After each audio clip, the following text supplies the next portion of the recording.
Today we're going to do sublimation printing. Now this is a printable file, so you can do print and cut on the Cricut, the Silhouette, whichever way you want to go. If you have a sublimation and want to do sublimation, you could do that as well. Today I'm actually going to be doing sublimation, so I'm going to go and show you the steps that I do to do my sublimation. Now I actually have an Epson Workforce 7720. I converted it from the standard with some sublimation ink and sublimation paper and things like that. Some will have a sawgrass, excuse me, and there's other sublimation printers out there, but that's what I have. So I'm actually going to do this out of Silhouette today. If you have Inkscape, you can do it. Adobe Illustrator, you can do it for sublimation and doing your printing. I'm just going to show it out of the Silhouette software. Okay, so I'm going to come in here and I'm in my Silhouette studio, and I'm going to do file and open, and I'm going to open up both files because I'm going to print out both of them.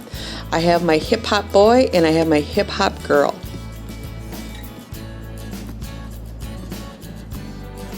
Okay, so we're going to open those up, and they're going to come in larger than the format I want because I did do these at 300 DPI for you and everything else like that, so they're going to come in a little bigger. So I'm going to select my image. Oh, let me change this off my portrait to my Cameo Plus. Okay, so we're going to select our image, and you can see up here it says it's 43 wide by 42, and I'm just going to highlight it, and I'm going to tell it to go 10 by 5. Sometimes I like to do the 11, but today we're just going to do a 10 by 5 or 10 inches by 10.5 by 10.5, and I'm actually going to lock it.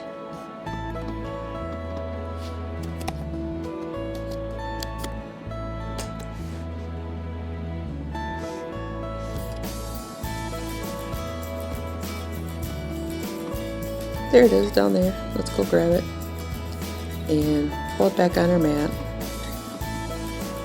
Okay, so here is my little girl bunny. Isn't she cute, you guys?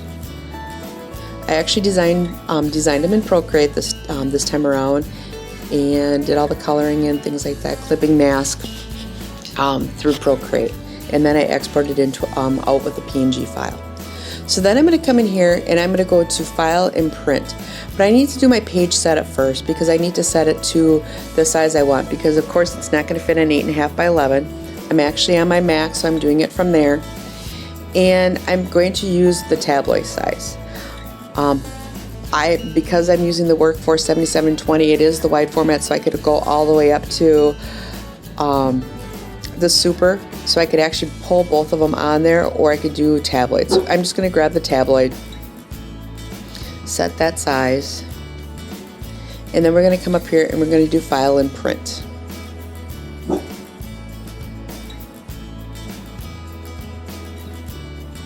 And you can see that it will not fit yet because I don't have all my settings the way I want them to be. So we're going to cancel out of there. I have a little too close to the top. Come back here, page setup, and I'm going to change this to landscape mode. And then File and Print.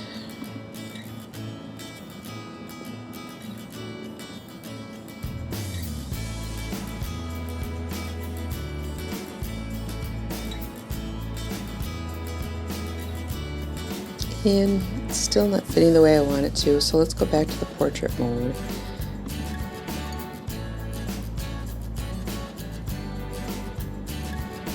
Actually, my mistake.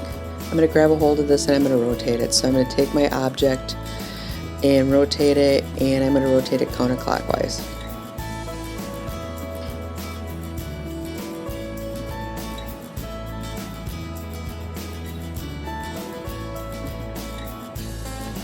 I said counterclockwise and did the other one. Hold on, just a second. I could have did it the other way too, just my OCD, sorry about that. So again, I'm going to have it on my page, go File and Print. We'll see how the sizing fits. You can see it's a little too close to the edge up here, so we just need to slide it over just a tad. And since it's going 11, I want to make sure I'm kind of in my lines here and things like that. So again, we're going to go to File and Print.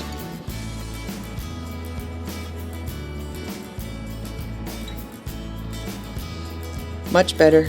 She fits on the page the way I want. Oh, she's a little tight up there.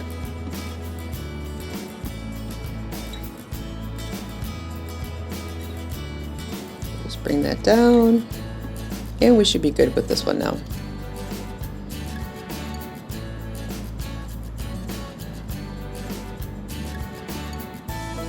There, much better. She fits in there, everything like that.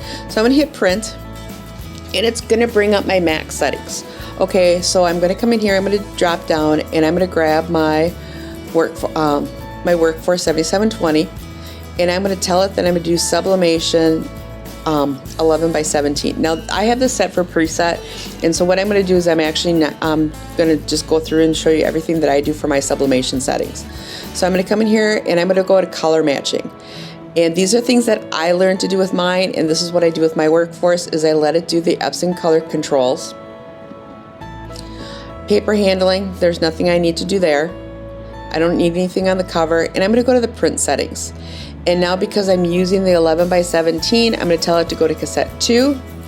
I like my plain paper bright white, and I like my print quality normal. If I go to quality or higher, what happens is that the ink will tend to pool on my paper, and it'll kind of get kind of weird that way.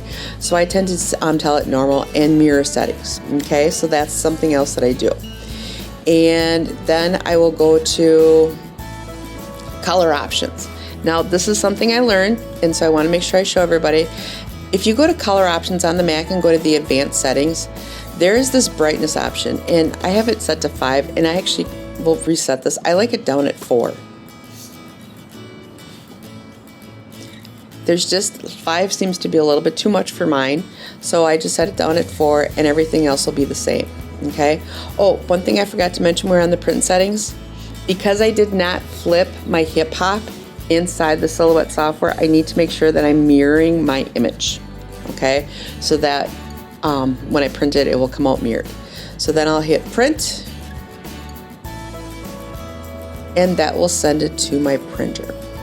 Now, one thing to note, and some people who have printers and they've converted them, I will actually see some people complaining about some of the problems that they're having. One thing to note on your printer is if you go to printers and scanners, let me see if I can remember where this is. It's under your printer options. You want to turn off the fast printing options. So there is in here high quality, let's see.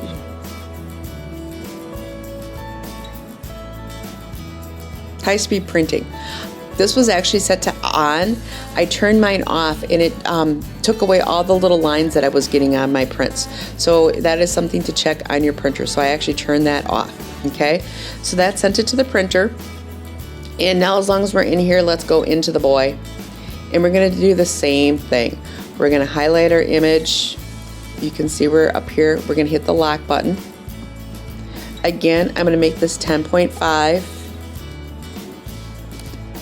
Tab over and hit enter. It's going to make my image smaller. And of course, it put it to the bottom of the page there. So I'm going to come in here, pull him up. He's actually a him. And this time I'm going to go back in here again, and I'm going to do rotate. Again, I'm going to do counterclockwise. Move this over so everybody can see. I'm going to go in between my 2 lines again, between the 11. Make sure it's down. Make sure he's down a little ways from the top. That looks good. Since we already have our page set up, I don't need to go through it again, but I can go into. Now I'm going to go right to print.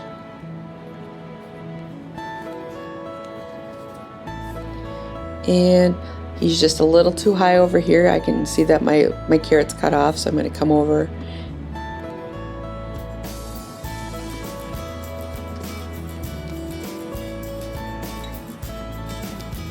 Not sure what happened there. we'll just reopen him back up. I must have hit a key sequence and undo didn't open, so we're just gonna go open him back up again.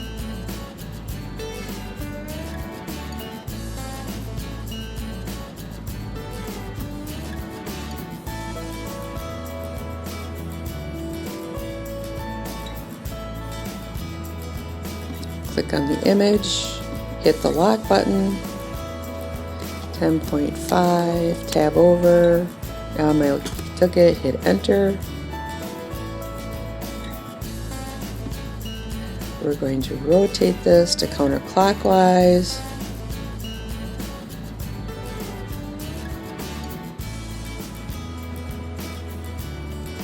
Bring this over so everybody can see it.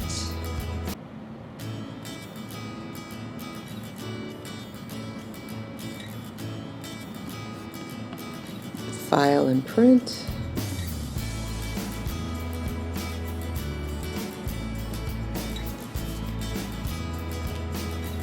That looks good. You can see that it's centered on my paper, so that's looking really good. We're going to hit the print button. Again, let's go through the settings one more time. It's worth repeating because it's taken me a little bit, so I want to share with you the things that I learned. Again, under color matching, Epson color. These are the settings for the Mac. On a PC, they'll be a little different, and I'm not really 100% certain on the PC all the settings. Okay, so I go to cover page. I have nothing there. Print settings. Again, because I'm using the Workforce, I have 2 cassettes. I'm going to go to the bottom cassette. I like bright white. I use normal. I mirror my image. Important to mirror. Unless you flip your image in here, then you don't have to mirror, but I set this up. Okay. Color options. I come in here to the manual setting, and again, I'm going to set that to 4. Now, once you get your settings the way you want them, like what I have here, because you can see here I have bright white 5, I'm actually going to drop this down, and I'm going to save my current settings as a preset, and instead of the bright 5, I'm going to call it a bright 4. So it's sublimation. So I know exactly what this is going forward, so I can always just grab these.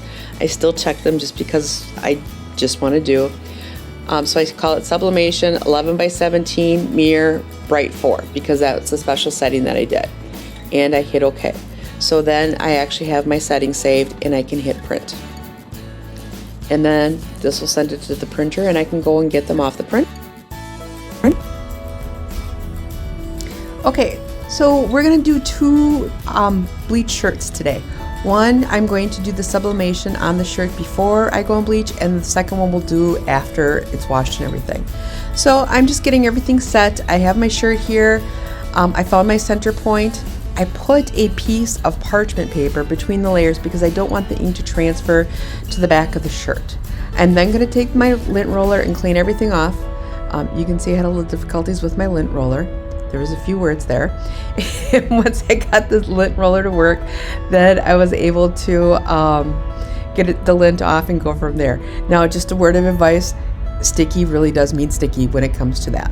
So I just kind of put a brief little crease inside my sublimation, or on my sublimation print, and I pressed down on it and pressing it for 400 degrees for 60 seconds. And we'll pop the top and you'll actually see it.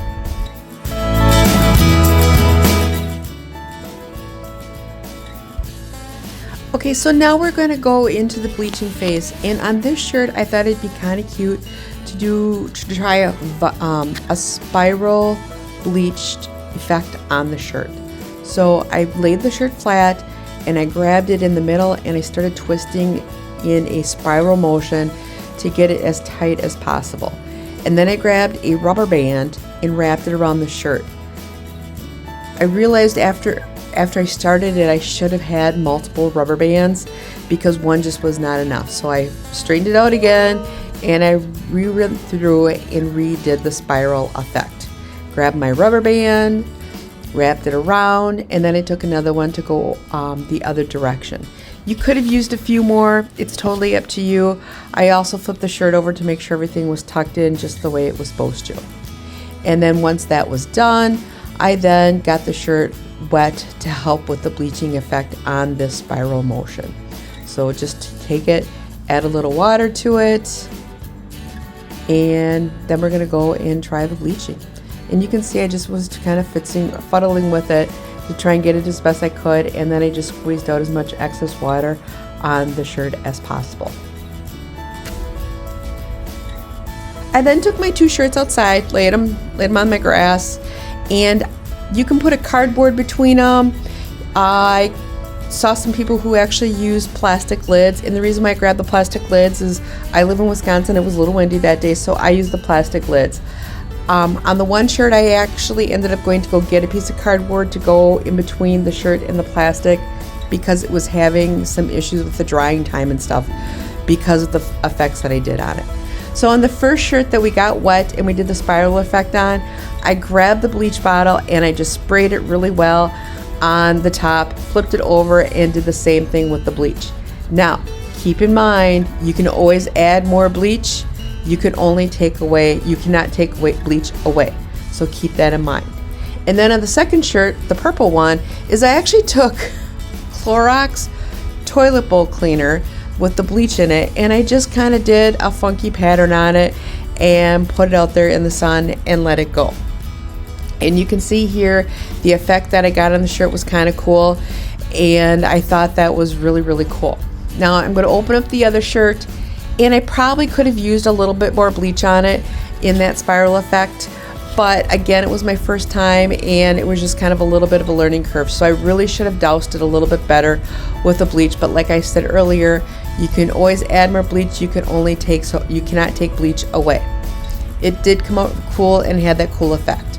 So now I'm just going to put the lid in between the shirt, and the next thing that I'm going to do is, you can see I actually have the my sublimation sheet that I used earlier out here, and the reason why I brought that out is I'm actually going to put that down on the shirts and use that where the image is. So then I'm going to take a bristle brush. You can get them at the Dollar Tree, or a chip brush is what they're called, and I'm going to use the chip brush in the cup with some bleach and lay it out, and then I'm actually going to use it for my marking. I really didn't need it on the shirt that I already had the sublimation on. Again, kind of first time around, or I've done this before, but kind of just thinking through different processes and different ways to help people. But at least you get an idea of what the plan was for that. So I was just laying it on the shirt, taking the bleach in a cup and the chip brush, and I'm going to go around and I'm actually going to brush onto the shirt from here. And I did the same thing on the purple shirt where I just laid the sheet on. And again, windy in Wisconsin, spring in Wisconsin, what you get. And I just basically then laid the sheet down quickly, and at least just went around the shirt with the paper, and then just took my bleach and my chip brush and kind of went around it and got it in there. So just put it on there and put your area on there so that it'll bleach out a little bit better in the center. Now, one thing with the Clorox that I kind of wish that I maybe would have done differently is I wish I would have laid something in that center section so that I didn't have the Clorox swipe marks in the center like I did, because it was really hard to kind of bleach them, to get that bleach out evenly, and it took extra bleach and going in there. And I actually ended up taking the Clorox toilet bowl cleaner and putting that down in the center to bleach out that center part of that shirt a lot better for me. Once you have your shirts bleached the way you want, the next thing you want to do before you wash them is, I actually just took them in the house, cold water, and put some peroxide into the water. And I was doing a peroxide water bath, and this stops the processing of the bleach. And this also got out a lot of the Clorox toilet bowl cleaner that I had on there as well. So you can see the water is just getting everything out of there. Now I am using bleach, and I was going to mention this earlier and I forgot. Because I actually had the peroxide in the water, it's not a big deal to be touching it. But if you noticed earlier when I was bleaching, I actually had a glove on because it is bleach, so just be careful. And I just make sure that you are in a well ventilated area. And because I was touching the shirt in the bleach area, I was making sure that I had a glove on because of the bleach. So just be careful. when doing them, and I was just protecting myself to make sure it was good. And I was doing the bleach outside, so I didn't use a mask or anything else like that. But the gloves really do come in handy. So then once it's all rinsed out and neutralized, once your bleach is neutralized, I then will threw these in the laundry and did a quick load of wash with it's a good time to maybe do your towels or your sheets or whatever if you're going to be using bleach, and then I just ran them through the wash cycle.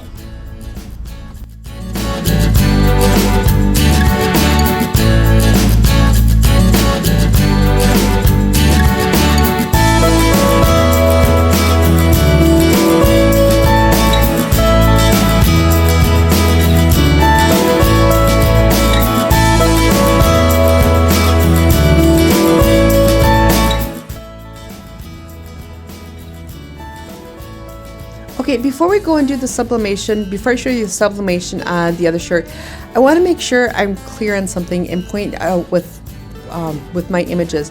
You will notice that they have this dull to them when you're doing a sublimation. If you're printing your sublimation, you're thinking, boy, that looks really dull. That is the way sublimation is. It will release the ink and give you a brighter color after the sublimation is done, but that is very common. So now we're on to our shirt, and you can see here that it's pretty bleached out in the center, but that's because of the, like I mentioned earlier, the Clorox toilet bowl cleaner and everything. Next time, I don't know that I'd want it that bleached, but hey, every shirt's different and unique. So I laid everything out. Again, I put a piece of paper between them because when I do that sublimation, you're going to get ink that transfers off the paper and can go on the back side of the shirt. So always put something in between it. Using my shirt centering device, I put that down, laid down my sublimation print, and I'm going to be moving it around a little bit. So I did end up putting a little tape on, and this is heat tape, so that I can actually move it on the press without the shirt moving out of center for me. And then I just finished lining it up on the press. I also have my Teflon sheet on the top. And the other thing I didn't do before, which you really should do, is I actually put a piece of parchment paper between my Teflon sheet and the shirt. And that way, again, if the ink comes through, sorry about the movement there, but if the ink comes through, it's not sticking to the Teflon or anything else like that. So it's just that extra layer of protection when you're doing sublimation. And again, this is 400 degrees for 60 seconds. And then once it's done, we'll lift up the top and I'll show you. Now you can see how pretty and vibrant this is. That shirt looks really, really good. And so now we're gonna lift everything up. We're gonna take off of our sheet. One thing to point out, my shirt yellowed. This is what happens, and this is what could happen when you're bleaching first and sublimation second. Okay, so that's why we did one shirt one way and one shirt the other way. So now I need to neutralize it. So I put peroxide in a squirt bottle and I'm spraying the shirt. And I had to spray it pretty good.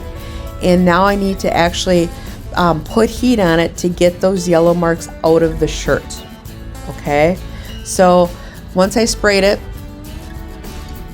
I then took it and I put it as close to the platen on the top as I could, and it still wasn't getting hot enough. So again, I put some more peroxide on the shirt, and then I actually pressed the shirt to get those yellow marks out of the shirt.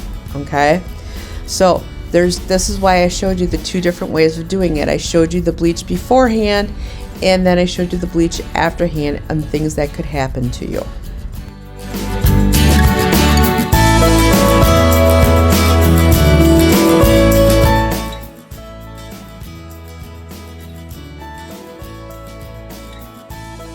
So here's some takeaways for bleaching and sublimation.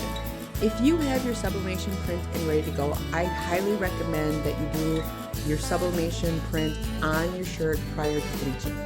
I just think it gives it a better look. I also think that you should wait 24 hours before you do your bleaching to make sure that those color dyes set really well. They should set with the pressing and the heat, but I did notice when I did another shirt that the image was a little bit more vibrant after I waited 24 hours. Again, play around with it, you guys. Have some fun. There's a learning process involved, because I also noticed some things about There's different sprayers and different nozzle ends, different types of power wash or power spritzing bottles, etc.